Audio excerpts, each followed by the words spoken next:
Oh, it is. Mine's on. Mine's on.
Amazing. Hello everyone. We're just going to start the meeting now, if that's okay.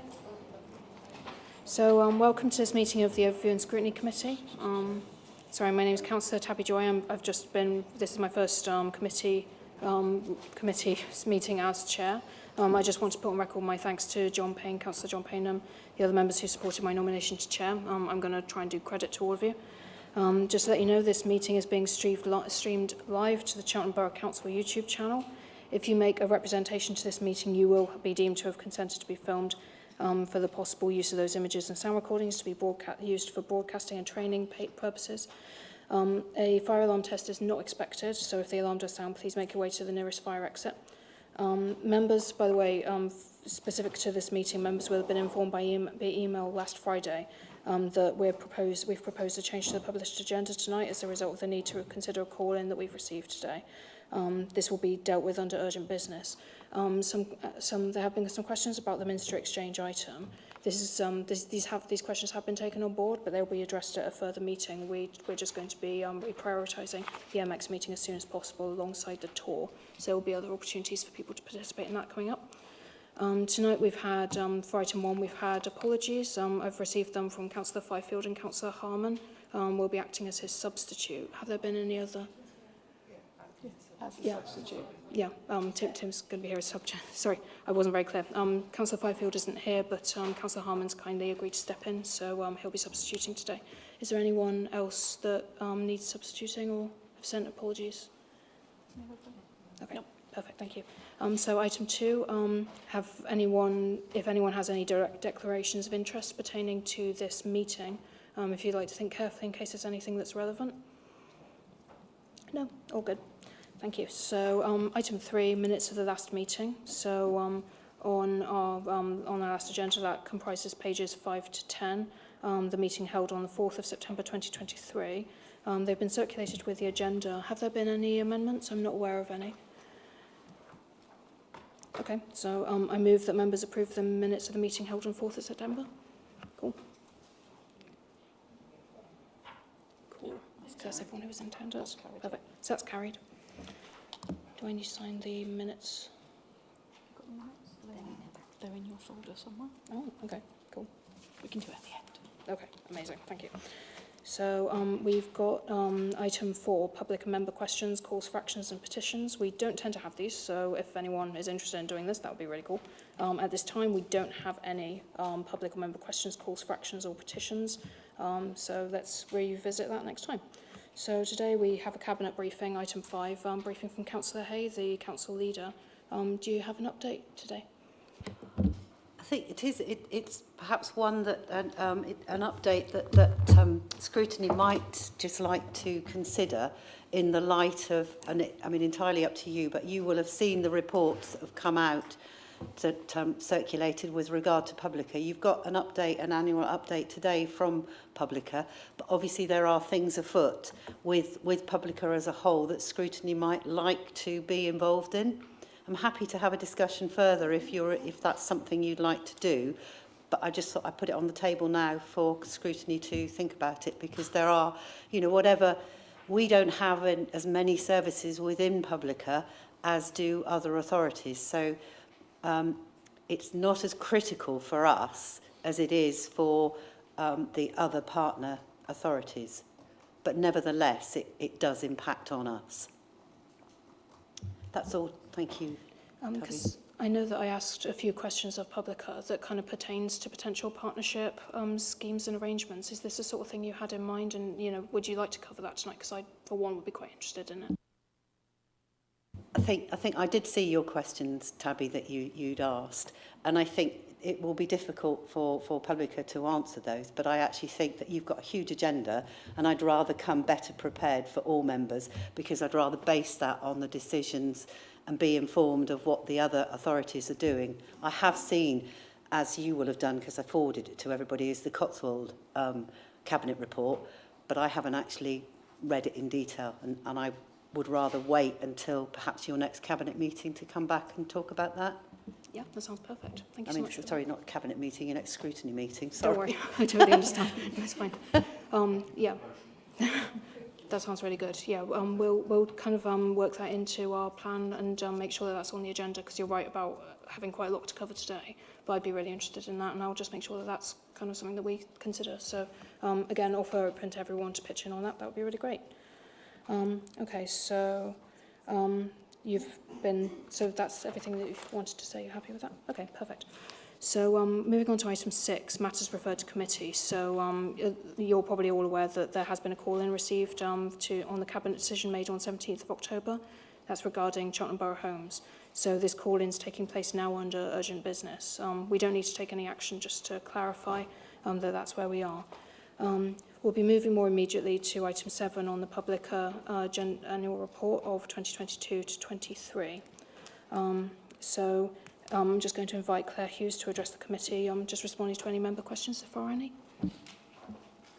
Thank you, Chair. Yeah, I'm just going to give members a quick update ahead of the report from from Publica around the transition of our HR services, which members will remember back in early 2023, there was a decision made by this council to bring our HR services back in-house from Publica, with the exception of payroll. That remains with Publica at the moment. Just to let you know that the business partnering transferred at the end of June this year, and then the remaining HR services transferred over at the end of September. And the team have been operating now well for well over a month. We've appointed a new HR team.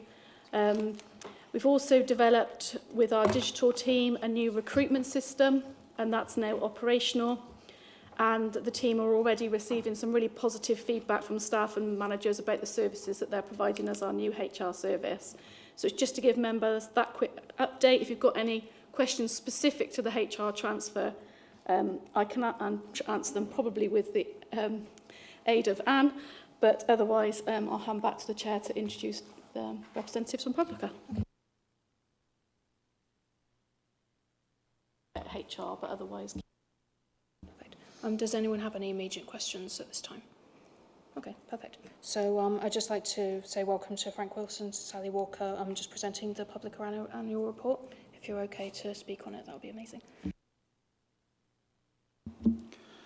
Yeah, thank you, Chair, and thank you, members, for inviting us for our annual event here. There's really, obviously, as referenced by Councillor here, there's obviously quite a lot of change potential happening at the moment, so welcome. You know, if you're going to have a scrutiny review, we're more than happy to support that process, and certainly welcome that.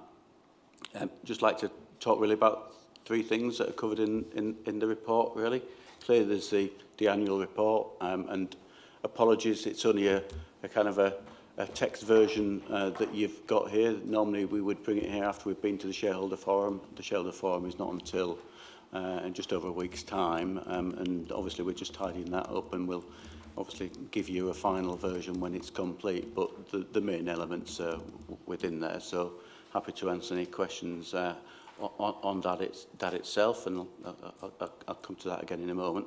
There's a section on Future Publica, which is a document we've worked together with the shareholder forum to deliver some further savings now that we've delivered the savings that was out in the original business case, and that sought to deliver a further £2 million of savings for partner councils.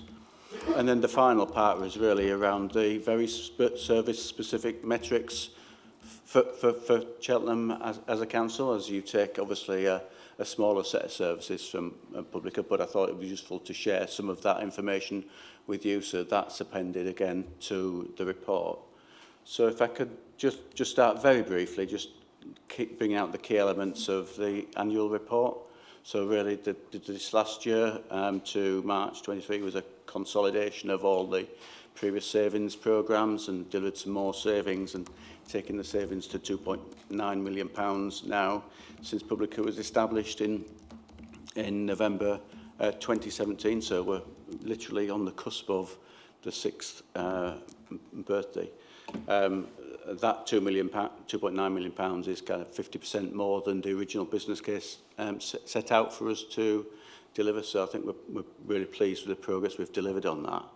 clearly we recognise that councils will want to take some different decisions, go in different directions, and that's something that the partner councils are clearly thinking about at the moment, and we'll have to wait and see where that takes us. As indeed you've made some strategic decisions yourself, as referenced by the monitoring officer just a few moments ago about HR services, and we're always very happy to flex the model to work with you, as we have done over the years with both HR, but also in terms of the financial services, recognising that circumstances change in the councils and you've got sovereign decisions to make. Absolutely comfortable with that approach.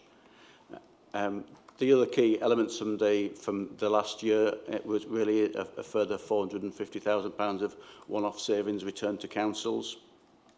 As I say, working on the Future Publica programme of additional savings, looking forward, recognising the challenges that our partner councils face over the next 2 or 3 or more years, and that's certainly something that I know is recognised by your CFO and management team as a big challenge, and you've got a number of ways that you're responding to that.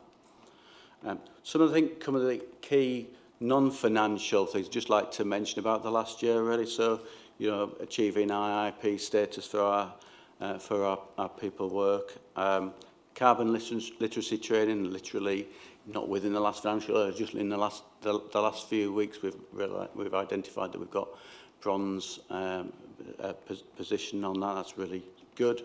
We've started on that progress.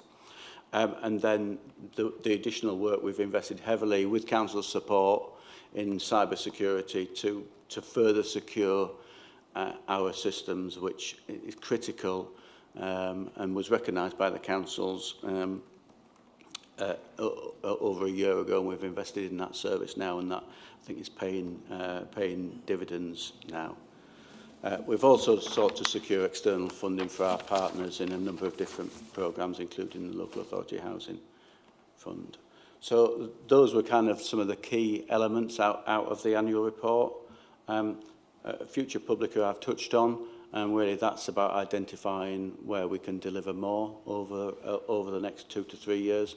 Obviously that's something we'll need to reflect on with councils based upon the decisions of the last week or so.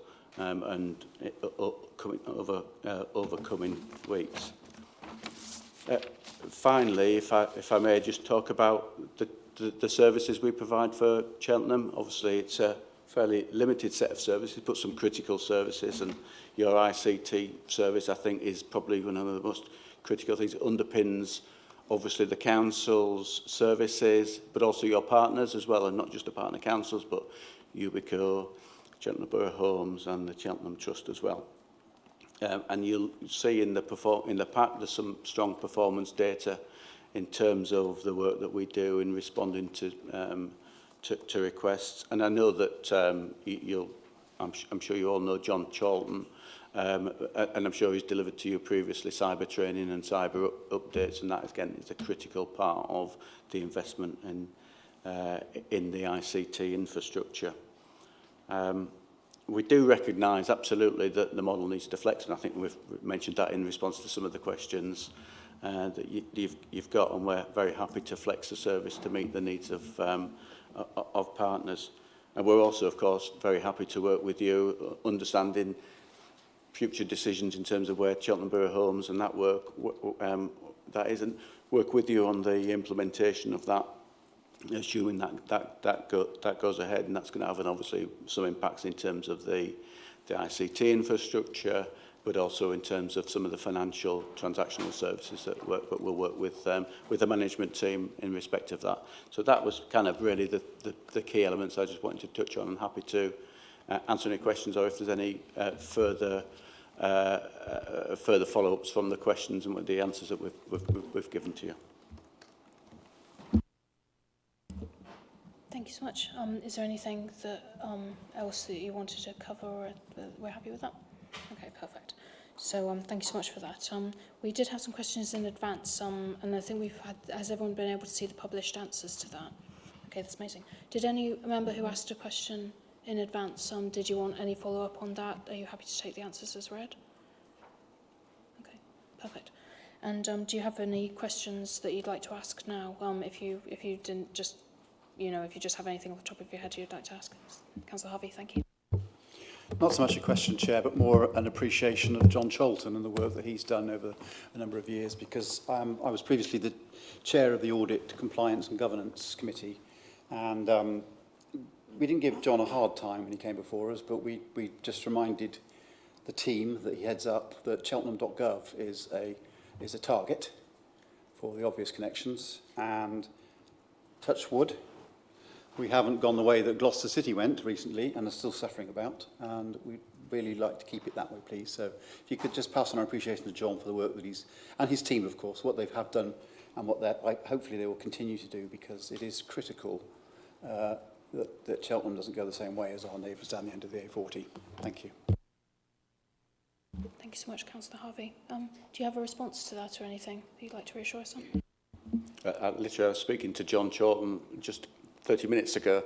Yeah, I'll absolutely pass that on. John is a key part of our team, and we've faced some challenges over the years, and John has always stood there and helped us develop that. And I think, I really would like to express my thanks to Gareth and the team and the rest of the partners in putting additional resources in to fund the additional work on cybersecurity, work that actually I think stood us in good stead when the issues that were happening in other councils. We were quite, you never say you're comfortable with our cybersecurity. It's a dangerous position to be in. But the work we did, I think, we were comfortable that we wouldn't have been hit by exactly the same situation that other partners did. But we always need to be on our guard. And John recognises that and the effort him and his team put in. But I will absolutely pass that on. Thank you. Just while we're on the subject, just a very brief reminder to any members listening to complete their Cyber Ninja training, just to make sure we stay on top of that. The deadline's the 1st of November, so I'll try to get that in quick if you can. Do we have any other questions? Are we all good? Okay. So, do we have any recommendations either? We're fairly good? Perfect. Okay, cool. Thank you so much for that. So I think that closes item 7. Is there anything else we need to do? Perfect. So, Thank you, yes. genuinely, thank you so much for coming. This has been really lovely. Thank you. Hoping to hear more from you soon. Perfect. So our next item, item 8, Christmas in Cheltenham 2023. We're hoping to understand what the plans are. We've had a really good background from Helen. We just want to see what the risks might be, what remains to be done, with an update on the ice rink. If Helen, if it's possible to have a word with us, that'd be amazing. Thank you. Thanks, Chair. Okay, so I'll summarise the report. I know everyone's seen it. Christmas is a critical period for the economy, as you know, whether that's Christmas shopping, whether it's eating out or office parties, families and the like. So it's important that as a council we support our local businesses by promoting them, by shouting about all of the brilliant things that are happening in the town, and encouraging residents and visitors to choose Cheltenham as a destination this Christmas. We do this, as you know, via the Place Marketing and Inward Investment team, and we utilise the Visit Cheltenham brand. So I'm going to very briefly summarise the report that I've put together, just to talk about the activities that the team will be carrying out over the next couple of months. So we have engaged with stakeholders. So an example of that was given in the report, where we coordinated a couple of key Christmas dates to make sure there wasn't a clash. And we continue to do that by working with our partners, stakeholders and businesses across the town. We have a comprehensive Christmas in Cheltenham marketing campaign which will reach hundreds of thousands of people around the region. That includes dedicated website, PR campaign, an event leaflet which is posted through the doors regionally, and also on display in both the municipal offices reception and businesses around town, including all of the Cheltenham Trust businesses. A radio campaign, sponsored social media posts and e-newsletters to our tens of thousands of subscribers. In terms of the ice rink, my team is responsible for delivering that through a number of contracts with suppliers. The ice rink will return to Imperial Gardens from Friday the 17th of November to Monday the 1st of January, open every day except for Christmas Day. And as you know, we sold over 43,000 tickets in 2021, contributing an additional £3 million to the local economy. So this year we've really gone all out on accessibility for pricing. We've looked at significant discounts for families. The ice rink is fully wheelchair accessible. Tickets for carers with wheelchairs are free.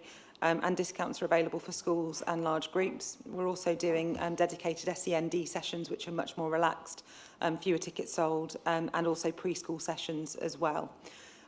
We've provided opportunities for local businesses via a catering concession, as you know, we've put the environmental impact of the ice rink under considerable scrutiny.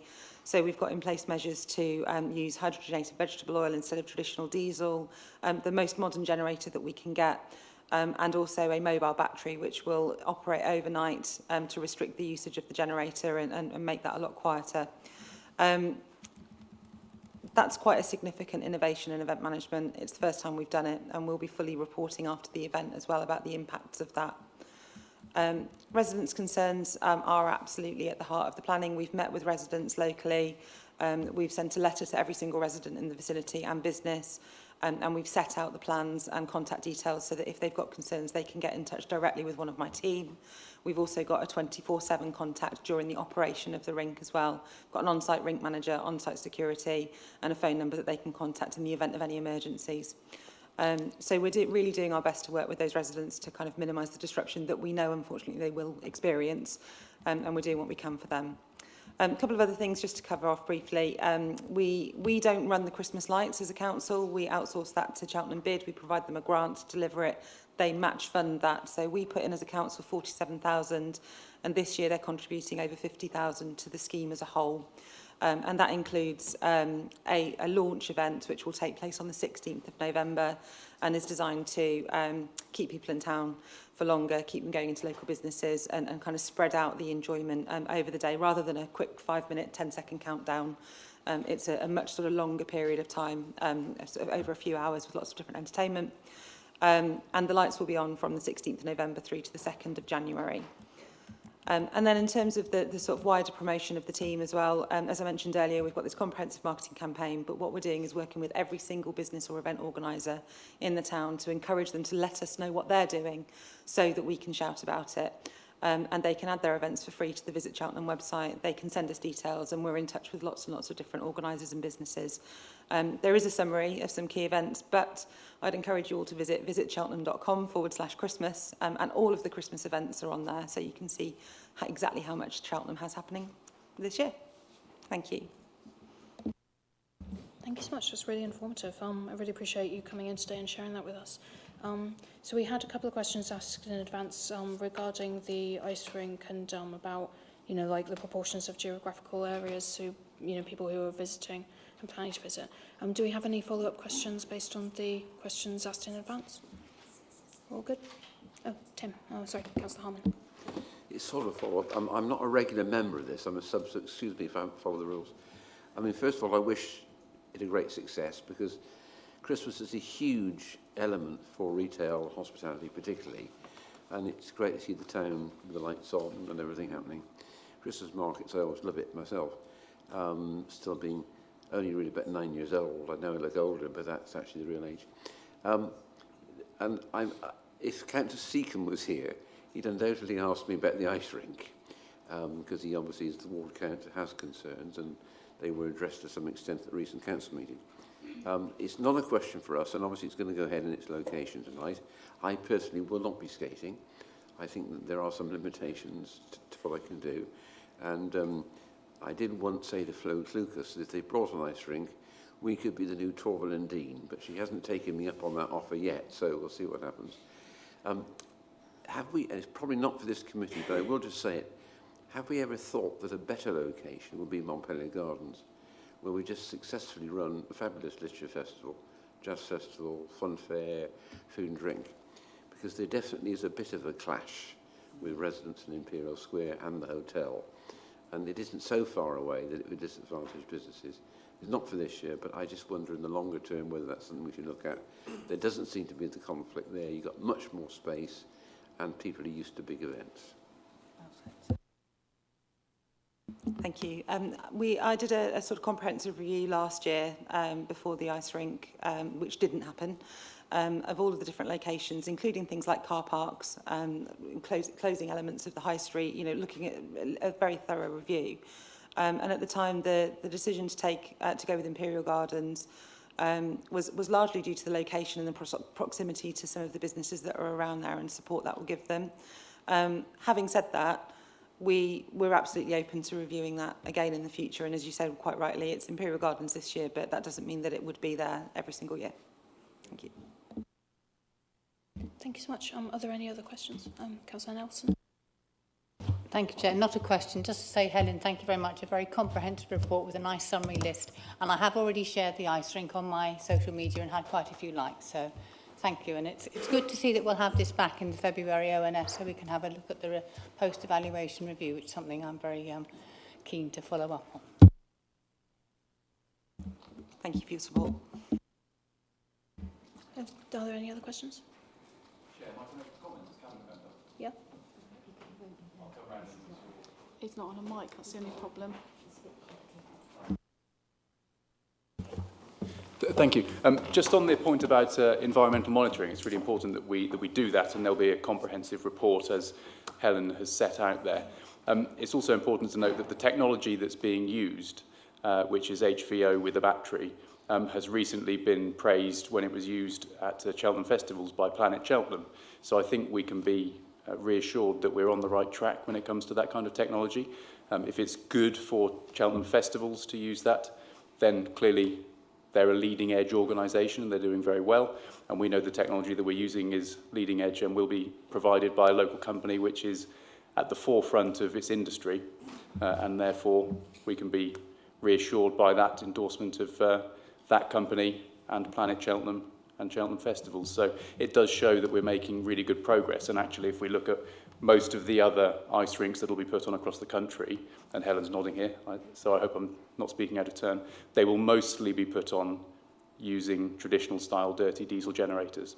So we are ahead of the pack. But that doesn't mean it's not a point for discussion, and it's right that we discuss it here and that residents hold us to account. Thank you for that. I really appreciate that. I did have one question just relating to pedestrianisation options around the site, just since I kind of feel like there are certain limitations to, because the road layout around like the Queen's Hotel is quite confusing. I was just wondering if you'd reached out to Gloucestershire County Council and the highways just to see if there may be any mitigating pedestrian schemes that just to kind of help, because I mean the whole point of it is encouraging on-foot traffic. Has that been something that you have under discussion or have considered?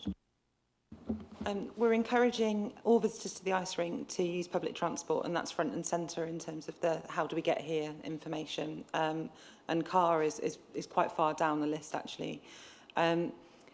We would struggle to pedestrianise the area around there for a couple of reasons. Firstly is that there is some disabled parking, which I think would be a challenge for people. But also I don't think we could do that to the residents when we're already sort of having quite a lot of conversations with them about the impact of it. But having said that, this will be my first ice rink. I wasn't here for 2021, so it will be part of what I do when I'm out and about reviewing, making sure that the pedestrian movement's okay. We've also got security and stewards on site as well, so if we spot any problems, there'll be things that they can do to step in. So it's a good point, and I think we'll take it away and monitor throughout.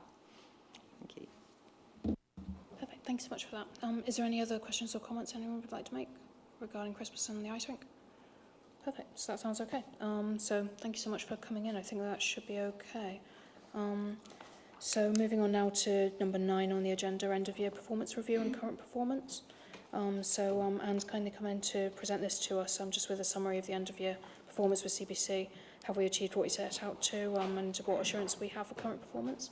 If you're okay to present on this, that would be amazing. Thank you. Thank you, Chair. The report that you've got in front of you has been in the making for a few years now, so I think over in Scrutiny have been on the journey with us with reference to performance indicators. So this is the third report we've done to you. The report has been done working with our service managers. It's been an interesting journey. They improve each year with the indicators to measure the success of their business areas. We've reviewed them for the year that we're reporting on now, but we're also undergoing another review for the year that we're actually in at the moment. So as I say, it's an ongoing journey. There was a question that was raised around how we validate the information and the data. That's done in a number of ways. Obviously, our service managers work with the teams. We have our directors working and having conversations with our managers. We do a check as well.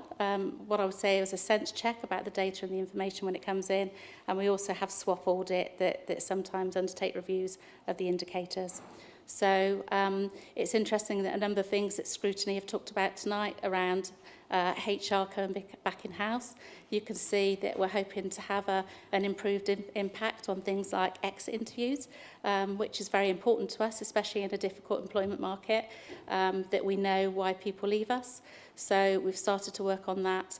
The Marketing Cheltenham income was obviously down because we had no ice rink, and it's good to see that being here tonight as well. So it's quite a lengthy report. There's lots of indicators on there, so I'm happy to take. Thank you so much. That's really great. Does any Councillor Tuke? Thank you. Hi, not so much a question. So first of all, well done on lots of green ticks. Just an ask for next year. There are lots of acronyms in there. A hell of a lot of acronyms, which aren't really explain what they mean. So could you put acronyms thesaurus on there or something? So, What I'll do is I'll actually use the words, so that'll make it much easier for everyone. So, Councillor Sheila? Thank you for this. Just a quick question, really. I am interested in exit interviews and wondered why you'd had not much uptake on those. Thank you. So this was a service that was in Publica at the time. So we asked the question, but quite a few people have been refusing them. So I think possibly the Cheltenham approach going forward would be we're a bit closer maybe to some of the people. We'll maybe have discussions sort of like with the manager, and then also really see if we can push. I mean, people can refuse, but really get an indication of just why, really. Maybe do some sort of like questionnaires and things like that as well. So offer the face-to-face, but also offer alternative mechanisms, really. So. Thank you so much. And Councillor Nelson and then Councillor Harvey. Thank you, Chair. Building on what Councillor Channing said, exit interview is something that I'm very keen on, and I'm sure the leader will sort of, it ties in with morale, it ties in with staff turnover, and it's something we are seeing quite a high rate of turnover at the moment. And I think the underlying reasons for those refusals is possibly hiding some stuff, basically. So hopefully that this time next year we'll have a lot more of an insight into the reality of staff turnover, morale and exit interviews. Yeah, I don't disagree. I think our turnover isn't huge, so it's probably around what we anticipate. I think that it's been an interesting few months having the HR service in-house. It means that we've been able to deal with things really, really quickly, and we had a good service before, but there's just an immediacy, and we have people actually walking into us now in the office. We've got sort of like good footfare coming in and chatting to the team, so I think it will make a difference because we can pick up on some of those morale issues and the motivational things that are going on as well. So. Very good to hear. Councillor Harvey, please. Thank you, Chair. Just picking up on the refusals for exit interviews. Just from, sorry, frog in my throat, experience from my past, and I don't know what the borough uses for resignations, whether you have a proforma or people just send an email or say, I resign. I've got experience of a proforma being used, and there is a box there which says, could you please share your reason for leaving? Just that. And if they say nothing, then you could maybe ask them why not. But you can't compel anybody to do it. I know that. And everyone's got genuine reasons. But that's something which I've experienced in a previous job, was a proforma which said, can you please just explain to us why it is you're going? Yeah, just to follow up on that, we are monitoring reasons for leaving. It's very important to us to monitor that. Quite often our reasons for leaving are for better opportunities, and that's a good thing for people. You know, there needs to be movement and everything. So there's not often other reasons for people moving on other than retirement or better opportunities. So, but we can report on that going forward in the future. So. Thanks so much. Yes. Yes, if you'd like to. Can I just share a slightly wider perspective from my position? I cannot underestimate how hard the job market is out there.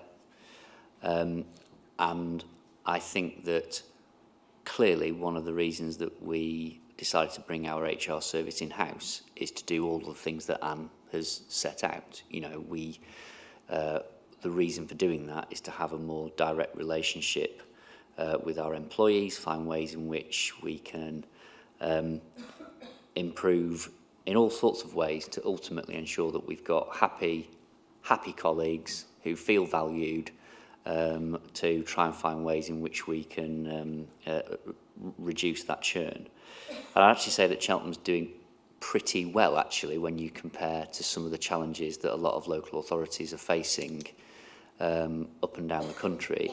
And you know, nationally, the LGA are looking at how does the sector become both more attractive and retain their employees. I mean, there is a huge shortage of planners, qualified people in licensing.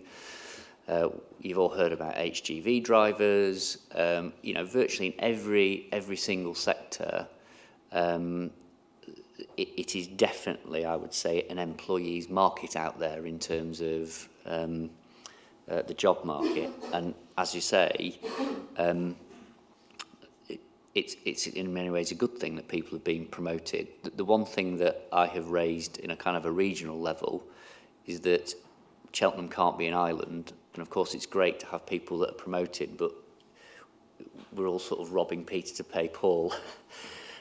In a regional sense, if we've just got people circulating around the system. But I just wanted to sort of give that wider perspective and just to say this is an area that we are understandably giving appropriate focus because retention is a critical thing for us. Thank you. Thank you so much for that. Do we have any other questions? Jackie Chelly? Sorry, it's just a quick one. You mentioned FOI requests and the percentages, but what's the actual number? I'm just aware how much time they take up, don't they, for staff, and trying to avoid them also takes up time by trying to make things clearer. I haven't got the actual number with me at the moment, so I can get that for you, but it does take a considerable amount of time. So we do have somebody working on this a lot of the time. So a lot of requests coming in, and obviously a lot of research we're doing around some of the stuff and providing information. But I can get something and come back to you on that one. Thank you so much for that. Do we have any other member questions? Comments? We're all good? Okay. Thank you so much. So I think we're quite happy with that. Thank you so much for coming in. That was really helpful. Thank you. So we're moving on to item 10, feedback from other scrutiny meetings attended. So this includes the Gloucestershire Health ONS Committee from Councillor Bamford, Gloucestershire Economic Growth ONS Committee from Councillor McCloskey, and Gloucestershire Police and Crime Panel update from Councillor Clucas. I don't think have we had that yet? I think. Oh, okay.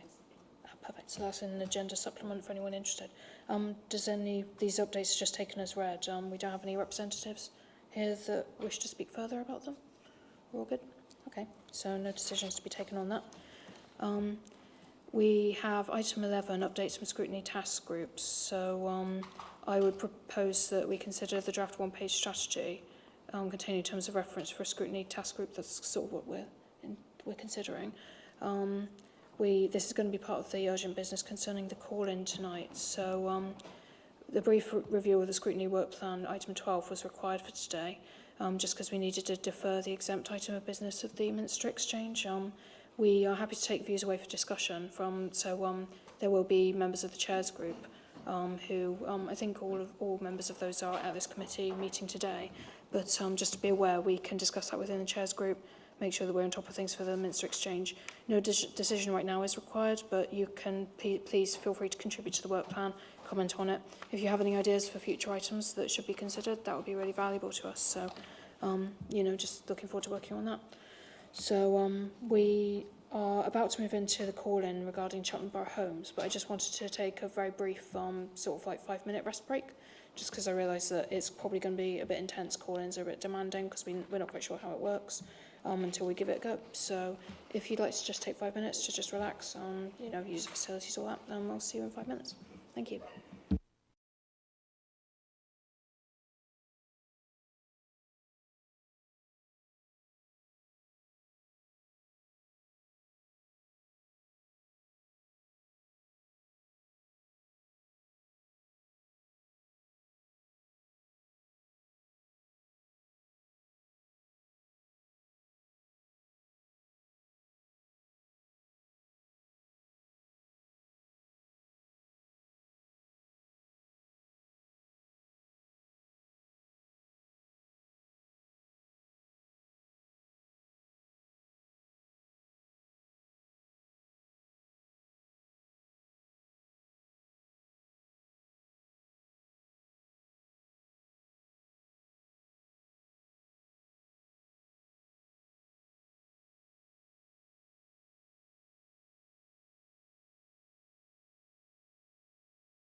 Perfect. Hello everyone, just to start again after our break, thank you so much for being with me. So basically today we have the call-in. I have it on good authority that call-ins happen relatively regularly at other councils, but it's slightly unusual for us. So we're just going to pace ourselves through it. If anyone and we'll check through it. So basically just the reason for this is we've had a bit of a discussion behind the scenes. A couple of members have called in the recent cabinet decision on Cheltenham Bar homes. This is literally just one of the typical services for overview and scrutiny, just making sure that we're all kept up to speed. When, when a decision is made that, might need extra support, that just may need a little bit of oversight, then it's like the intention of Cabinet is actually to work in partnership with Overview and Scrutiny and just make sure that, we're exploring all of our options. So it's going to be quite interesting being able to do this tonight. We just want to make sure that, we have what really matters at stake at the heart of this. So basically we have the Chief Executive of CBC, the Leader of the Council and Cabinet Member for Housing have all been invited to attend. Thank you so much for coming today. We've been given a previous line of questioning, which members who called in this decision sent in this morning. So I think that's been publicly released, so hopefully everyone's had a chance to have a look at that. Members of Overview and Scrutiny can ask additional questions here, so everyone will be given an opportunity to kind of pitch in and discuss. I would just like to start out, if possible, by asking the members who called in this decision, some of whom are long-standing members of the Overview and Scrutiny Committee as is, some of whom are not, so we have a good balance there. The Overview and Scrutiny Committee can ask points of clarification of these members who asked for the call-in. This is not a cross-examination, it's just points of clarity, so we'll just keep this quite light and friendly. The overview from the call-in members, this is just a maximum of 10 minutes, so we're slightly on the clock, but we're well ahead of schedule, so we've got plenty of time just to go through everything. If I could invite the calling group just to, give a bit of just to start us out and just basically, as agreed by the Chief Executive, just to clarify those points that, for the reason that why this call-in has been brought into place. Who'd like to start? Perfect. Thank you, Councillor Howman. Thank you, Chairman, and thank you, Committee. Can I start by thanking Bev Thomas and Democratic Services for helping us through the procedure, which is not the easiest thing in the world. We've got there. Because, as Chairman said, this is a rare event. We don't call things to this committee lightly. We reserve this kind of thing for something that's very important. I think all of us would agree that the housing service we provide as a council touches the lives of many people across Cheltenham, and very often people that need our help. So whatever decision is made needs to be the right one. Now, I'm not saying that this is the wrong option, but what I am saying is quite clearly that I think there are some issues about the process, the way in which it seemed to appear from the blue, the fact that the timescale seems rushed, and looking at it dispassionately, most people might think that it has already been predetermined. I hope you'll tell us tonight that is not the case. And why not expose this decision to the maximum possible scrutiny, given that importance? If you've got a scrutiny committee, why not use it? So that's why we're here. I think we have a good enough working relationship between us to have an honest discussion, and I hope we can do so. I'd make a couple of other points. I've made some questions which we'll come to in a moment. What I'd like to say to you is this. I think that the processes are important, but to me the people are more important. And I suppose if you are a tenant, you've heard about this, you will feel somewhat unsettled because you might not know what it is. I think we've been doing CBH, 20 years or thereabouts? So people may not even remember what the position was when it was in-house before. CBH might have its faults, but I've been around long enough to know that people have said to me that they thought that the service they received from CBH over the years has been good, notwithstanding the fact that it appears to save the Borough Council considerable amounts of money. So, in a sense, that's my overview. We can come on to some of the details. I notice in the reports it says that, as a group leader, I was consulted. Well, it was certainly I was certainly informed at a briefing, but we didn't have much detail. And I think if Chief Executive could remember, my question to you was, are we consulting the tenants? And I think you wrote it down, we needed to consult the tenants. That's my recollection of that briefing, but it was a bit short. So that's my overview.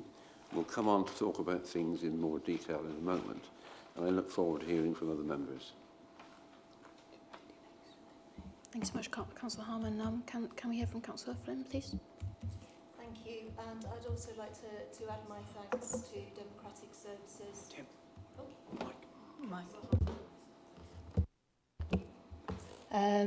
Add my thanks to Democratic Services for all the work they've put into this at such short notice. I have a few comments. I mean, firstly, the 80-page 2020 Campbell-Tickle Strategic Housing Review looked at both the option of bringing housing management back in-house and the option of retaining the ALMO. Section 3 in methodology detailed both the tenant consultation that had taken place and the stakeholder consultation. Appendix 2 listed these. They included the leader of the council, other cabinet members, the leader of the Conservative group, CBC executive directors, CBH board chair, and board constituency groups, tenant, council nominated and independent, CBH executive team members, CBH heads of service, Cheltenham and Gloucestershire partnership stakeholders, and CBH service delivery partners. On page 36, it started to discuss the options and the pros and cons of each thoroughly and in a balanced way, leaving the final decision open, but leaning towards retaining the ALMO. By comparison, the 31-page 2023 Campbell-Tickle report is biased in favour of taking housing management back in-house right from the off. It is mostly concerned with the target operating model. There was no consultation with any stakeholders that might have had a view that supported retention of the ALMO. I believe employees and board members have been barred from publicly speaking about the decision, so even now we can't hear their views. Stakeholders were restricted to Cabinet members and CBC senior officers. The report to Cabinet in January 2021 that accompanied the 2020 Campbell-Tickle review stated in paragraph 2.1, it was agreed from the outset that a review of the housing service would be jointly commissioned by CBH and CBC. It also detailed the scope in section 3 and the reason why large-scale voluntary transfer had been discounted. In section 4, it explained how CBC and CBH had worked jointly to develop the brief, and most importantly, paragraph 5.2 stated, it was identified that in order to complete a meaningful and rounded review, that stakeholder engagement would be essential. Examples of stakeholders included in engagement is as follows. CBH/CBC employees, councillors including leader, cabinet members and group leaders, CBH tenants and CBH board members. The 2021 cabinet decision was taken following due consultation. This recent decision was not, and is not in accordance with the principle of decision-making D. The decision should be taken following due consultation. The decision was also not in accordance with G. There shall be clarity of aims and desired outcomes. The decision affects a huge number of residents in Cheltenham who are tenants of CBH, including some of the most vulnerable people in the town. A large number of residents in my ward of Hester's Way are affected. I can't see any direct, tangible benefits to tenants, those who are most affected by the decision in the report. It talks about a streamlined customer journey and a strengthened framework for tenants to influence housing delivery, but there is no evidence to suggest that the current way of managing things is not one that works well for the tenants. We're questioning the process, aren't we? We're not questioning the decision. I think Councillor Flynn is questioning the decision itself. I don't believe so. Okay, it seems to me you're hardly positive about it. It refers to there should be clarity of aims and desired outcomes. which is one of the call-in decisions. Thank you. It talks about new affordable homes, but doesn't say that current tenants or those on the waiting list will benefit. If there was a commitment to homes for social rent, that would be a different matter. The 2020 Campbell-Tickler report detailed CBH's ability to deliver wider community outcomes, deliver CBC strategic objectives, deliver within the legislative context and at an acceptable level of risk. I mean, we're risk aware, not risk averse, and more. The later report says CBC can do it, but doesn't give any direct, tangible benefits to tenants, those who live in the properties, those most affected. To move from the status quo, there has to be clear, articulated benefits to tenants. There is not. Consultation with tenants is proposed, but it is clear from the answers to my questions that the Cabinet is set on tearing CBH apart at the earliest opportunity. I would like to see a further report commissioned that consults with the same range of stakeholders. Councillor Flynn, sorry, with report did and fully assessed. Okay. Councillor Flynn, with respect, sorry, we're just running a bit low on time. Would you mind just letting Councillor Nelson just make some closing remarks, please? Sorry? Would you mind just making Councillor Nelson letting Councillor Nelson make some closing remarks, just because we have 10 minutes maximum for this. Thank you so much. Cool, Councillor Nelson.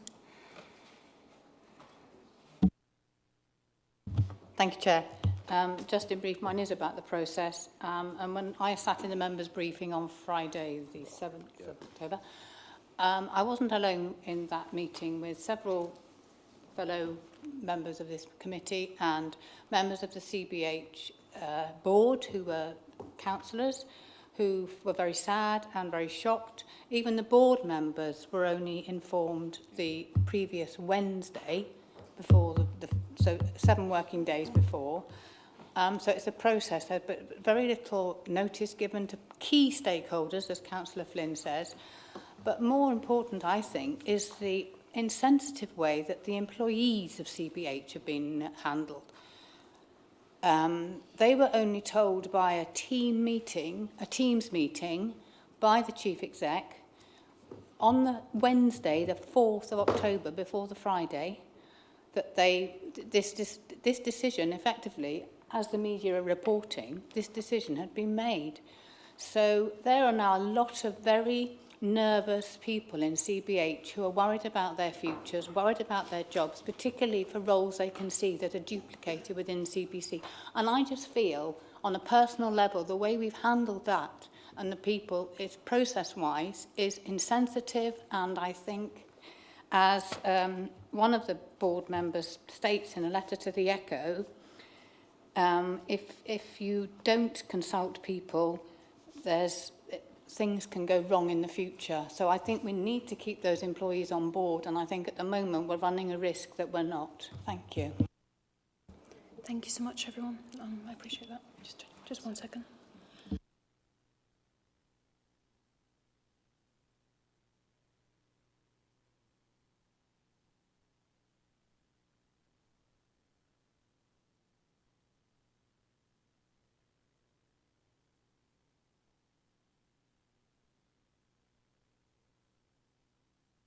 Okay, so just to check in, Councillor Toot did raise a point actually about critiquing the process of this, and that is correct. We do actually need to make sure that we are not making too many editorialising sorts of statements.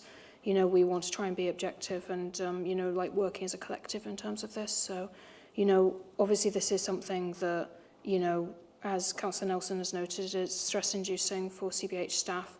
CBC and CBH, we're a partnership, we are a working family, and actually we want to make sure that we are respectful of their needs. So it is easy to become quite impassioned about this and for things to become heated, so we just need to make sure we keep a level head.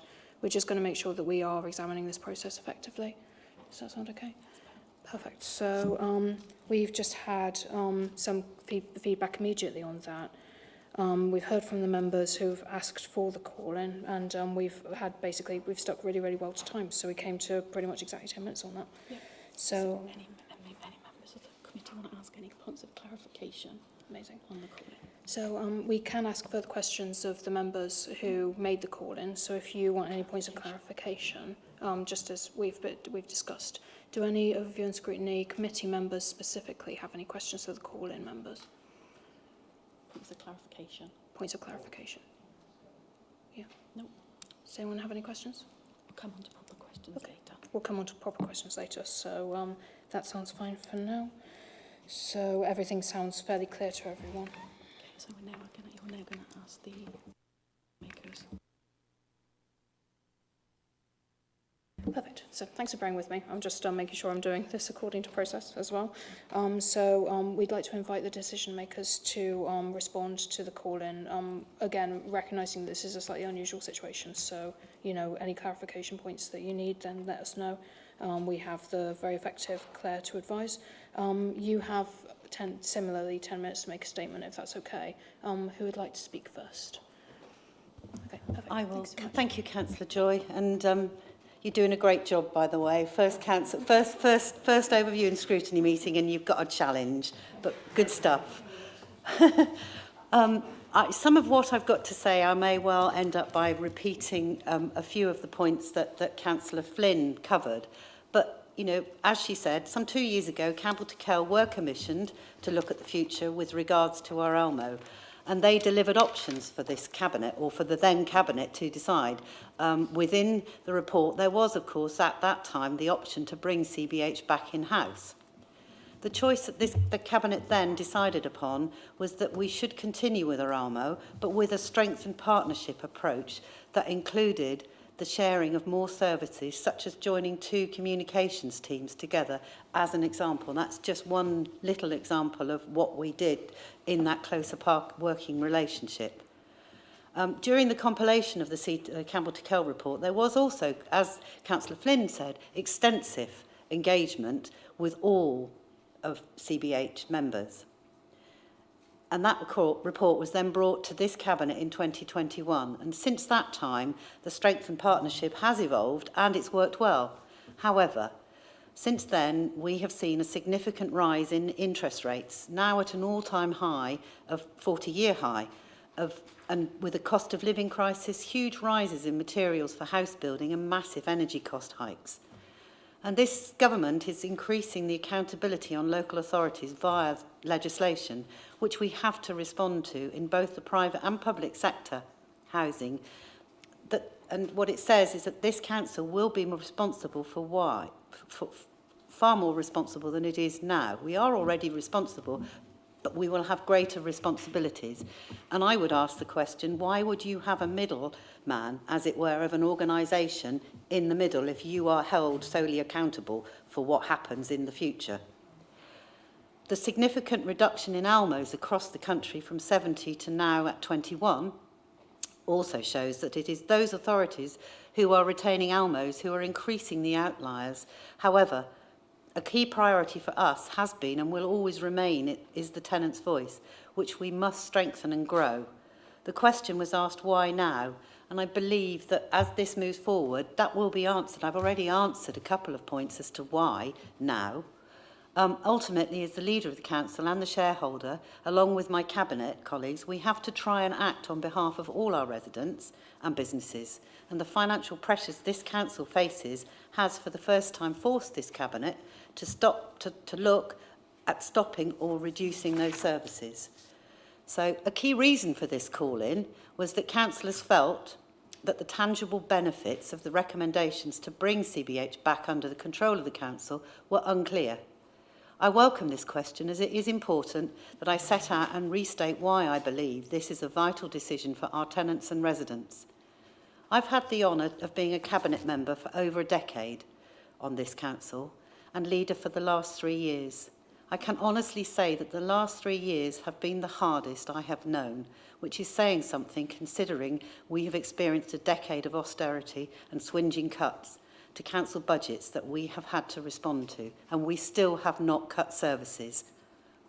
When I knock on my constituents' doors, as all councillors do, I've been struck by just how hard things are. In 2023, it is heartbreaking, and to hear that people are genuinely choosing between heating their homes or feeding their families Many of these people facing this unimaginable choice live in our council homes.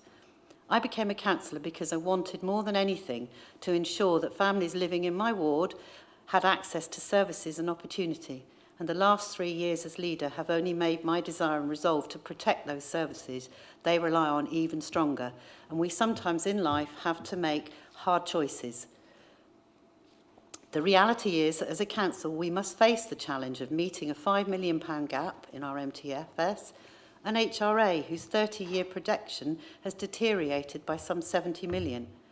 The stark reality of this is that if we don't find ways to be more efficient, then we'd face telling residents on the doorstep that we'd have to reduce or cut services. And that's not a conversation I'm going to have until we have squeezed every possible efficiency out of right across our partnerships. So to me, the tangible benefit of this report is a stark and obvious one. Join together, make efficiencies, reduce duplication and keep the services we cherish secure to support the health and well-being of our tenants, leaseholders and families. And we can harness our joint capability and skills to improve and strengthen our offer and ensure our standards of compliance are high to keep people safe in their homes. Or the other path is to carry on as we are and face the likelihood that this council will have to take decisions that could make the everyday challenges our communities face even greater and place a greater risk on the very people I believe we have a duty to protect the most. Thank you, Councillor Joy. Thank you, Councillor Hay. Councillor Atherstone, want to say anything? Victoria, want to say anything? Yes, I was just wondering, Councillor Atherstone, if you'd like to contribute anything. Gareth, Mr. Edmondson, would you also like to speak after Councillor Atherstone? Decision maker. Oh, okay. As a witness. Oh, you're here as a witness. Okay, cool. We're still learning by rote. Councillor Atherstone, perfect. Please take it away. You've got 5 minutes. Thank you so much, Chair. Yeah, I'd just like to reiterate, just on top of what Councillor Hayes just mentioned, that it is our priority to make sure that we continue to provide excellent services for our tenants and leaseholders. And as current member for housing, I do remain absolutely committed to strengthening the tenant voice. And as the report identified that went to Cabinet, explained that the proposed new tenant offer will actually enable tenants to provide even greater influence with regards to how housing services are delivered now and in the future. And in terms of consultation with tenants, that's why I'm very pleased that the beginnings of this transition programme, the framework which is now being approved for us to begin with, is going to be commissioned. We're going to commission an independent organisation that will carry out that engagement and consultation with tenants and leaseholders. So I am very confident that this bold approach in really, really pressing times will provide the required benefits to tenants and the wider Cheltenham communities, rather than, as Councillor Hay mentioned, risking the real outcome of needing to reduce services to those that need our services and support the most. Thank you. Thank you very much. That is very much appreciated. Thank you both for contributing that. Thank you everyone for participating in this today. I realise that this is just generally a very difficult decision to have to make in any sort of situation, and I know that we're not working with ideals here, but it's really useful to touch base and just make sure that we're communicating effectively. With that in mind, members of the Overview and Scrutiny Committee as a whole are invited to ask questions at this stage. Have you got any questions of clarification first? Any questions of clarification? Would you like to ask something? Chair's prerogative, yeah. Yeah, go ahead. It was just to say, I think Councillor Nelson just asked a sort of a technical question about briefing staff, and it was just whether you wanted me to pick up that point now or whether you wanted me to wait for questions, because that to me was more of a question that was sort of directed at kind of the officer process of informing CBH colleagues. This actually was something that you did agree to discuss with us. So yeah, I'd actually really appreciate some clarification on that, please, if that's all right. I know that we've approached you about this with regard to the call-in. If you could give some clarity now, that'd be great. Thank you. So, Councillor Nelson, it was just to come back to your challenge about informing CBH colleagues. I suppose, for me, that challenge is a good way to sort of hold the mirror up about the process that we've just been through. Firstly, I think it's important to state that that meeting with CBH colleagues followed previous meetings with the chair and the chief executive, so it wasn't without their agreement to do that in the first place. Previous conversations, and I think the discussion highlighting the 2020 report and the 2023 report, I think it's important to see that those two reports shouldn't be seen in isolation. It's more of a journey in terms of that engagement. And what I heard loud and clear from CBH was that actually it was quite a significant undertaking for the organisation at that point to engage in that process of that full review of those options. And that placed quite a lot of strain on the organisation. So what you have to do, to my mind, is to balance any potential strain on the organisation, because I fully accept that the prospect of change to some people is extremely worrying. So you have to balance that with making sure that you are also informing CBH colleagues and CBC colleagues. So I would also remind everybody that this impact doesn't just impact CBH, it's actually quite a big impact on CBC as well. That those colleagues find out at a point before it would go into a public domain. So what I would always say is always a question of judgment about when is the right time to inform people. And of course, we went through the options about how do we want to do this. Now, in an ideal world, it would be best to try and get everybody in a room together and do this face to face. But unfortunately, when you're dealing with operational services, we had to make a compromise to make sure that CBC and CBH colleagues found out first before it went into the public domain on the intentions of the report going out. And so in discussion with the chair and the chief executive, we agreed on doing that briefing. What I would say is that that wasn't just the end of the process.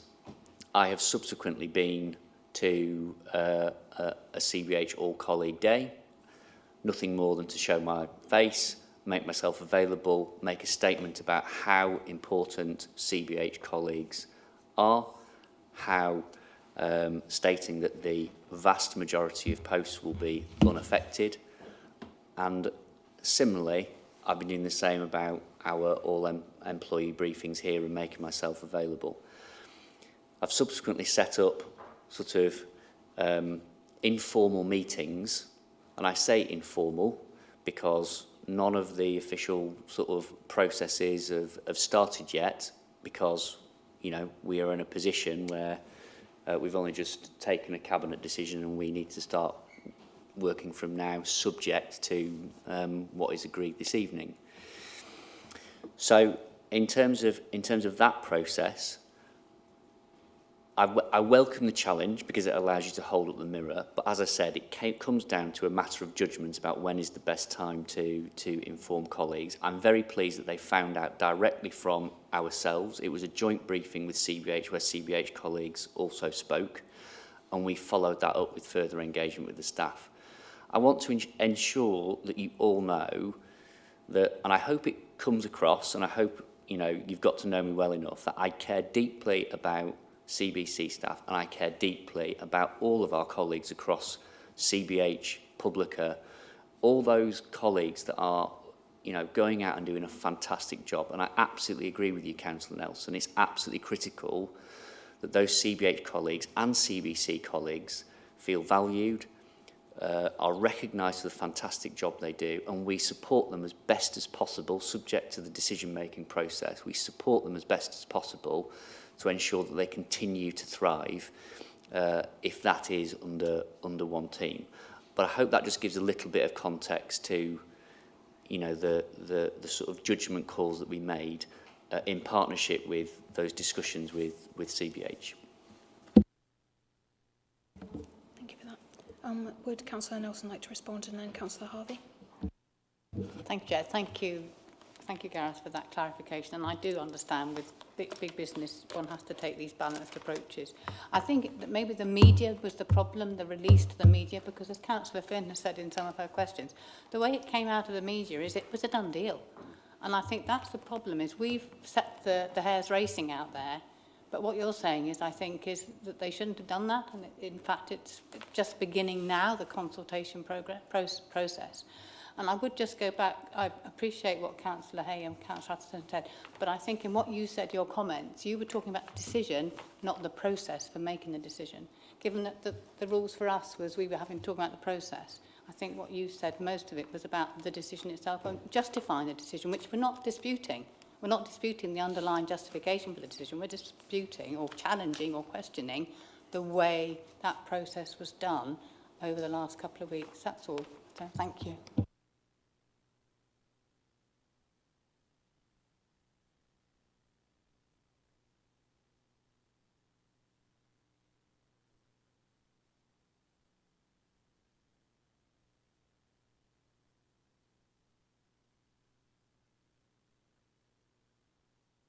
Okay, thanks for bearing with me again. Councillor Harvey, just to double check, are you asking for a point of clarification in your question? Thank you, Chair. I just wanted to ask a question about the process and the councillors that called in the item based on that. Is it appropriate to ask that now? We're just making sure we stick to the agenda as meticulously as possible. Thank you.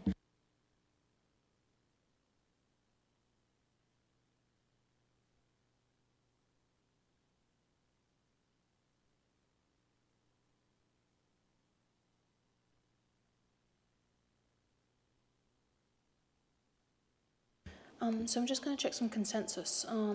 Basically, Overview and Scrutiny Committee can take a look at the questions that were asked as part of the call-in. I believe you've had the opportunity to have a look. I'm sorry that they kind of came out today, but are you happy to take those questions as read, or do we need any further points of that clarification within that? Councillor Harman? Generally take the answers to my questions as read. I've got a couple of little points and 2 questions, if I may.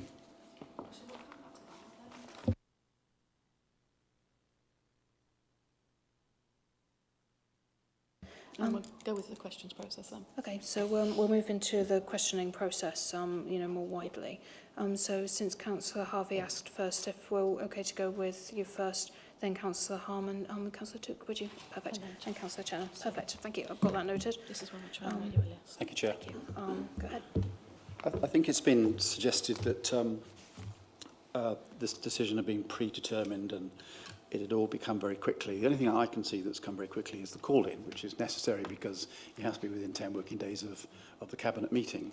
But this has been in the Cabinet forward plan for quite a while. It was mentioned in a report of 2021. The Cabinet met on the 17th of October. There was a member seminar on this Friday the 6th. But there weren't questions asked at either Cabinet or Council as to this particular issue, which I find odd. There were ample opportunities for people to ask questions at Cabinet and Council, full Council, and they weren't asked. So I'm just a little bit amused by that. Yeah, I think to be generous to our colleagues, the fact that we in local government have to be very reactive to things that happen. And, sometimes I think that this has taught us all a lot about keeping an eye on the forward plan and just making sure we're checking all of the wheels spinning. Because while that is actually... It is normal practice to have call-ins just as a point of checking in. It's not an interrogation and it's not a criticism of the way... It's just purely one of those things we're trying to have to respond to something coming up in the public eye. This is just a public examination of that in more detail. Would you agree with that broadly? I think you just need to be. I think Councillor Harvey is trying to ask why weren't those opportunities taken. To ask questions taken, and I don't think that's for you to answer as the chair. Okay. I think that's to the members that are calling it into. Is that kind of where you're going? Monitoring officer, that's spot on. Yeah. Yeah, I'm not asking the chair, I'm asking the councillors that did the call in. Okay, do the councillors making the call in wish to respond? Okay, Councillor Nelson and Councillor Harmon. Thank you, Chair. Yes, fair point on this, this forward cabinet briefing, and I believe it was published on the 11th of September. But as regard the briefing, the member briefing on the Friday, the 6th, if I've got the date right, of October, That sounds right. then because the briefing was in the afternoon, the deadline for questions to Cabinet was noon on that Friday, so we'd missed that deadline. And I appreciate, yes, we should have been all watching the Cabinet forward papers, but with the best will in the world, I mean, yes, okay. Point taken. Councillor Harmon. I'll mention that briefly, then come on to the two little points I was going to, if that's all right. I mean, I don't think we would be in a position to call in the forward plan as whole, as it were. No. And quite clearly, until you actually know a bit more about the detail, how can you call it in? I mean, that would be my argument to Councillor Harvey. I got a couple of points on my questions. And I thank them for the answers. I'm trying to, yeah. I'm trying to. Can you hear me? No, they can't. Question from Councillor Tim Harmon. My first question, I'll just repeat it, it's very short. Will Cheltenham Borough Council or the Board of CBH take the final decision? And basically the answer says that it could be either. Which one is it likely to be? It would be helpful to have something of a clue. And on my fourth question, did the Campbell-Tickell report, in preparing their report, take evidence from any tenants before producing their report? The answer came back no. Is that absolutely true? Because I thought there might have been some discussion. Not that I'm trying to undermine my argument, but I was just to be clear. Are you happy, Councillor Hay, to respond to those questions? I'm going to respond to the first one, which now has gone out of my head as to what you exactly asked him. The shareholder, so who can make the decision? If in an ideal world, you know, what we want through this process is that there are, you know, at the end of the day, Cheltenham Borough Homes Board operate and work on a management agreement that this council sets. What we want to do is work with the board so that it becomes, one of us will have to make the decision, and at the end of the day, I would like to think that the relationship that we have to date with the board is that will be by mutual consent, and it will either be me or the board, and that is the honest answer. But the intention is that we work with the board through this transition period. Thank you for that. In answer to your second question, it was regarding consultation with tenants on the second report. No, there weren't any consultation or conversations that Campbell-Tickell undertook with tenants for the second report. But I think what I would state is that the Cabinet report states that consultation will happen with tenants as per the regulations. What you've got is the Cabinet in the recommendations stating the intention, and consultation will form as we go forward. I think it's also important to highlight that that's why also to give the consultation additional importance, if you like, or to recognise the importance of it, that we've actually said that it should be a third-party organisation separate to the council, because that helps to potentially put more rigour into it. And I think that, as a statement in the report, demonstrates that the council is taking consultation with tenants and leaseholders seriously.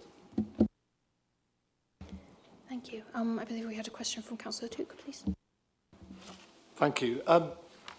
My slight concern about the call-in is I feel it kind of ignores the context in which you're working slightly. So when I say the context, I mean the need for urgency around this kind of area. So obvious things are, you know, there was a recent district council network survey that said 52% of councils don't expect to be able to balance the books next year. Obvious things are that government funding has been cut to this council by 11.36 million since 2010. Obvious things are that inflation has been incredibly high, that rents haven't kept up with inflation, that council tax hasn't kept up with inflation, that business rates haven't kept up inflation. And house building inflation has been going at 13% per annum, I understand at some points. So I see in this report there's an opportunity to make a £2 million saving. I see there's an opportunity to save £600,000 in management efficiencies. All those facts, and they seem really important facts to me because they're the context in which this process happens, so shout out to me there had to be some urgency. So my question to Councillor Hay is, would it have been advisable to go slower to take into account these points? Yes, you're welcome to respond. Councillor Took, this is I'm happy to answer it, but actually, if you think about it, we have a cabinet member for finance with us here, and if I read the rules right, is that it wasn't prescriptive, that it needed to be me, or it could be. And just in this instance, I think because that's such a financial question, it would be beneficial for all for Councillor Jeffries to respond to that.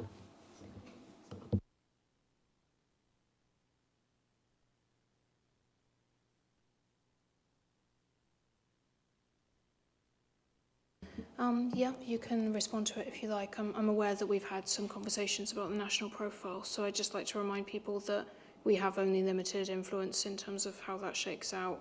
You know, we just have to make sure that we're responsive and also paying attention to the fact of the minimal notice given to CBH staff, lack of consultation with CBH board, and just the comparison with other local authorities. So as long as it's within that parameter, I'd appreciate just staying. I think Is that not? No, I think the question was about the urgency of going through this process. Sorry, no, it's just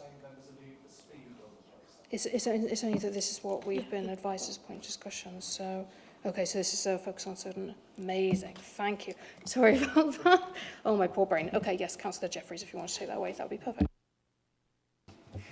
Thank you, Councillor Joy. I'll come back to the consultation at the end of the question, if that's okay, if it helps to go around in a circle.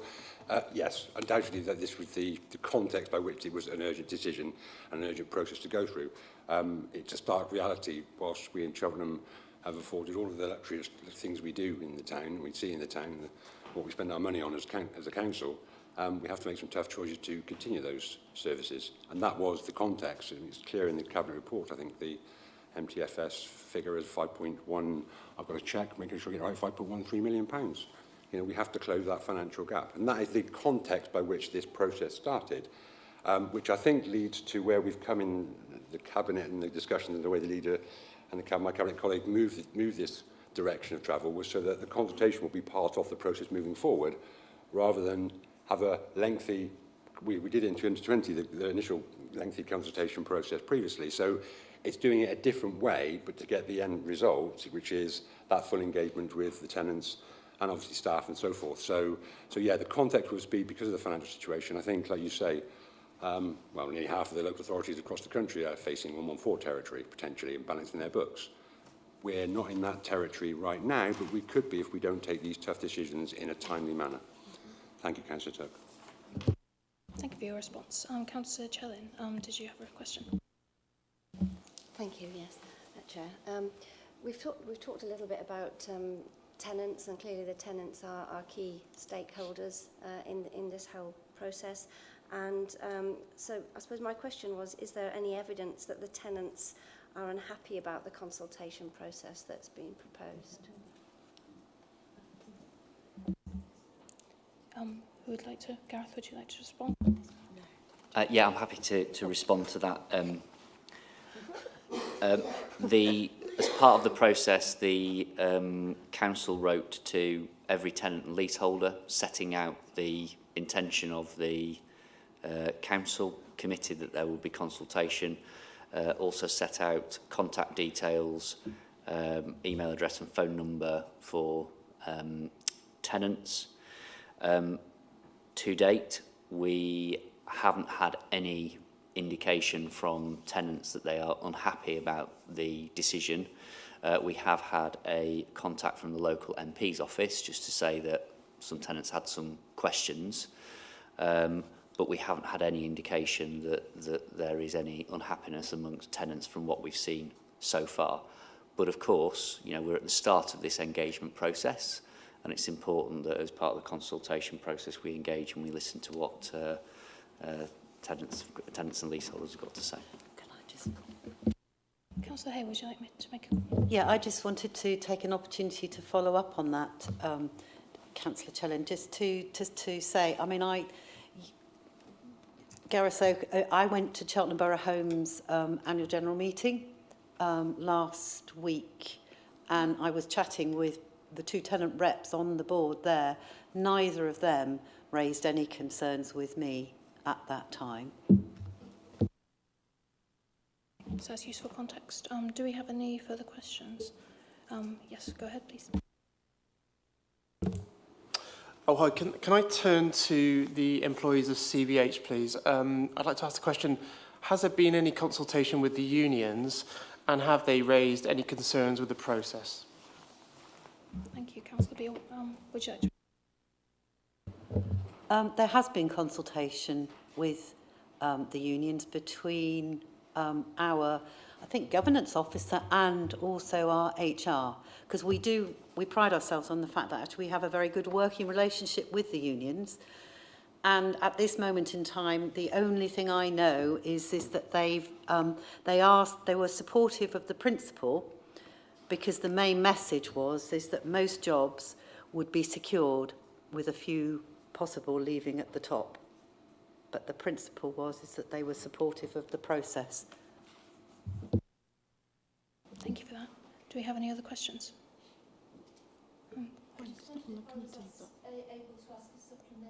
Oh, to the questions submitted in advance?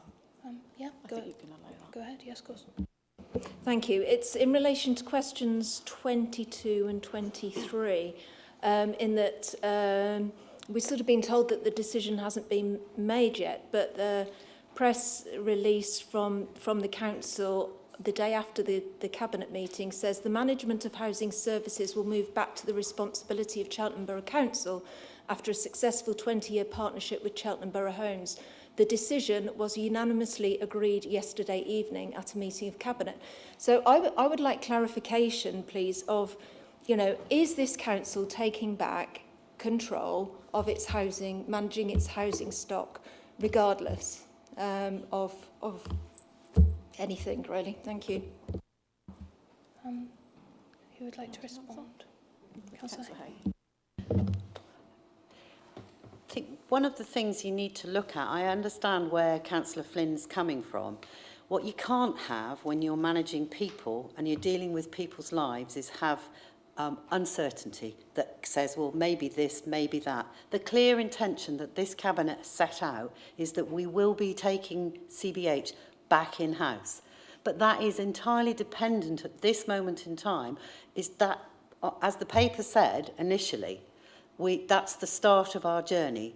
I think it's really important that you know, members remember that this is the start of the journey, that consultation of actually what future housing services will look like will have a huge impact and input from our tenants and residents and leaseholders.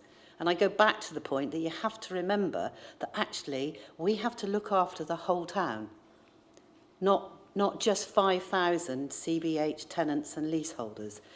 They are incredibly important because, as I know, having one of the largest populations within the town of Cheltenham Borough Homes managed houses, just how important CBH is to those residents.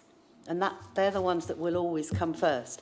So, yes, it is the intention that that's what happens, but until the shareholder or the board the board makes the decision to wind the company up, CBH will still be in existence. Thank you for that. So this Is any more questions? So I think that's everyone's asked questions, because we'll move on to debate, if so. Okay. So the committee can now debate. So the committee can now debate if anyone would like to speak. Nobody wants to speak.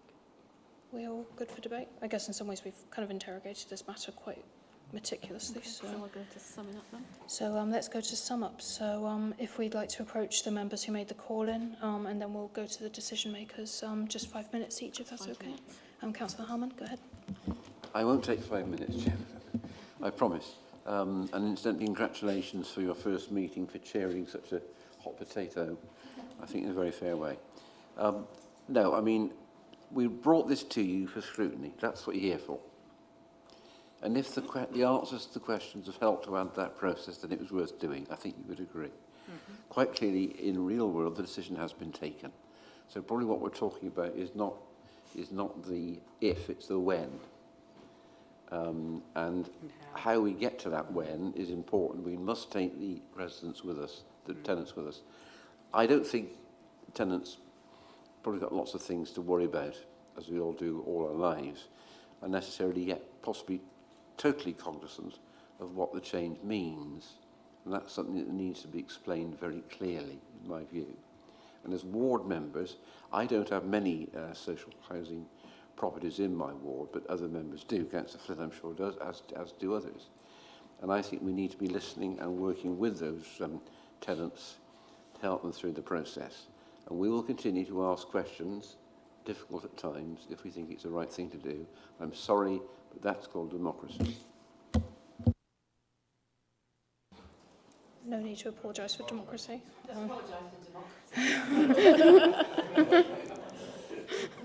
Is any others speaking or members? summing up, or is it just Councillor Harman? That was a very succinct summing up. So if the decision makers would like to make a brief summary. I wasn't prepared for that. I thought there was going to be another two. Actually, I just returned to the fact that what I said is that I would always put the tenants at the heart of our decision making, and alongside, I would always put the residents of Cheltenham at the heart of any decisions that we make. And in terms of the staff, one of the things I would say is that I was around in 2003 when Cheltenham Borough Homes was set up, and we had exactly the same scenario of the fact that you'd got CBC staff transferring out to CBH. It was a massive job, and it took loads and loads of consultation. And at the end of the day, you know, in my ward, I only have to walk around it to see the number of vans of people who actually work for CBH and live in our homes. So they are absolutely, the staff are as important because they're also our residents and CBH tenants. So that would be my sum up. Thank you, Chair. Thank you for bearing with me. I really appreciate that. Okay, so what you need. Just give me a moment. I'm just going to check the next steps. Thank you.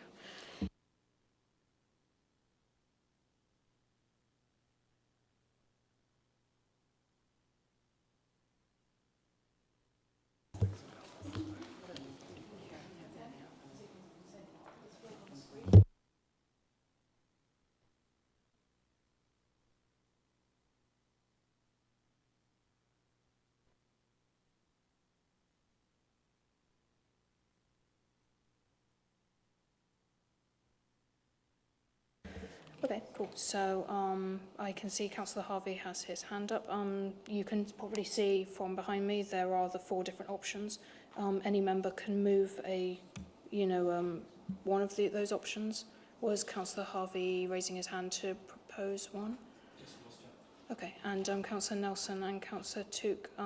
So would we... So let's hear what Councillor Harvey's got to say first, shall we? Okay, and then we'll go to the other members and see what's what. Okay. Thank you. I'll just echo Councillor Harman's comment about openness and asking, and no one has a problem with that. But we've given this as our first call in for a while, quite a good airing, I think, and that is all part of democracy.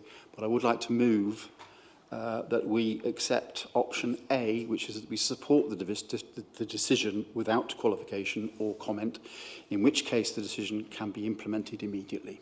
Thank you, Chair.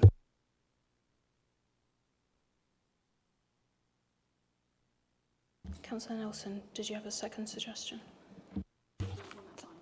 Thank you, Chair.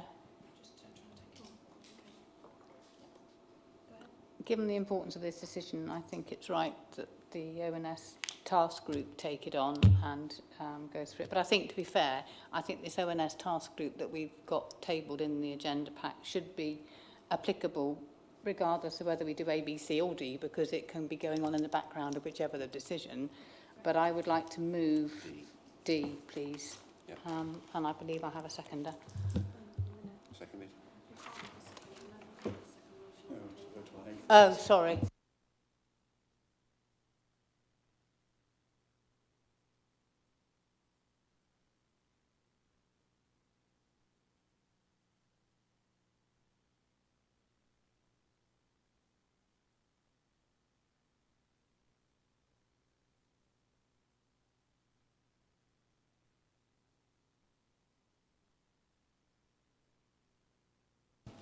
Sorry, I just want to get a bit of clarity. So I think, because we've obviously got a motion on the table and from Councillor Harvey, which has been seconded, so we need to deal with them one at a time. Okay. However, I think, Councillor Nelson, what you're trying to get towards is that the committee also agree to set up the task and finish group moving forward as per the terms of reference that were previously circulated. So I think what we could do is perhaps look to Councillor Harvey to see whether that's something you'd be prepared to include in your... Otherwise, we can take a separate vote on it. Not at this stage, Chair. I'd like to stick with my Excellent. motion, please. Okay, so we'll deal with the recommendation A has been moved and seconded, so we'll go to the vote on that. Okay.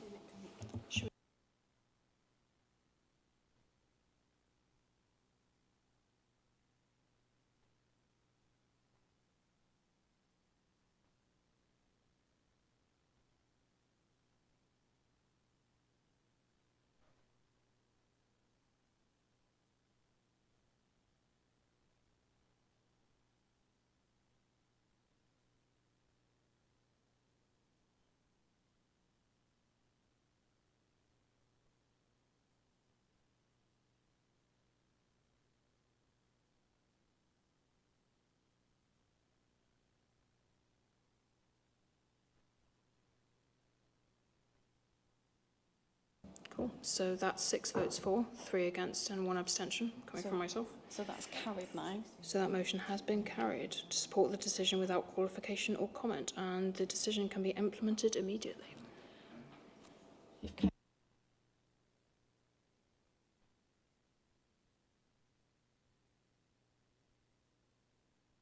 Not any of these options. Cool. So, Councillor Nelson, I can see you have your hand raised. Thank you, Chair, and thank you to the monitoring officer. Yes, please, may I, whatever the right terminology is, that we do in concurrent and in parallel with A, is to carry on with the task group to make sure that in parallel with the consultation and everything else that's going on, the transition, that there is a group within Overview and Scrutiny that's keeping their eye on what's going on. Please, thank you. For that. And do you have a seconder for that as well? Oh, perfect. Thank you. So that's proposed and seconded. Councillor Hay, do you have a question? If it helps, Councillor Joy, I'm happy to come to Scrutiny to, I mean, as I do as a leader briefing, I'm happy to come and update Scrutiny as it progresses through. If that would be helpful, I'm very happy to do that. Thank you, Councillor Hay. Can I ask for that in addition to having this, the terms of reference, the subgroup, working group thing? Okay.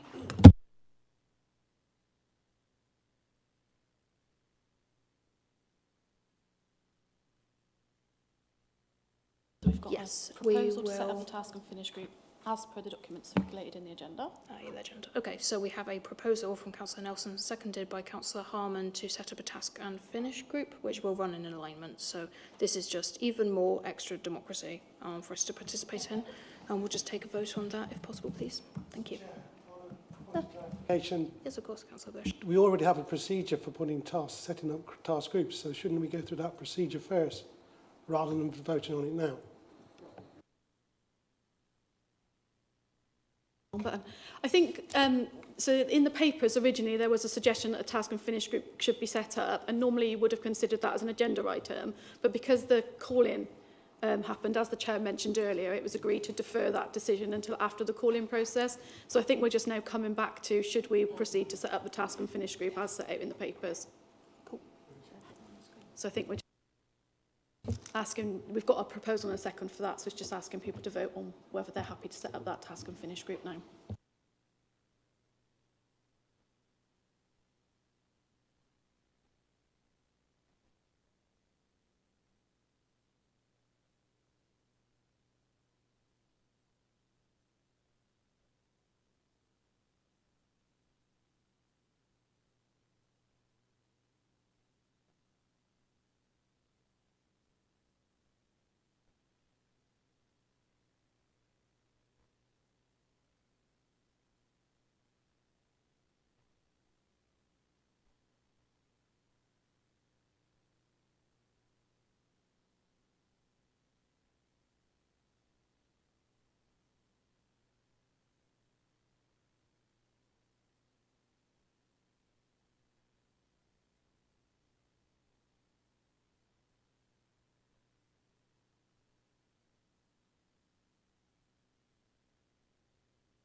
Chair, in our first meeting, it's now required to exercise your chair's casting vote.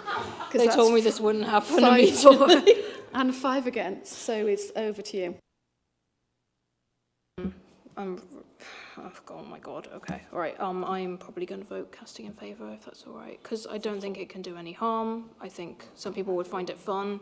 I think this is a good compromise. The fact that the decision goes ahead, but it's still being examined and anyone has the opportunity to pitch in, I'd be really happy with that.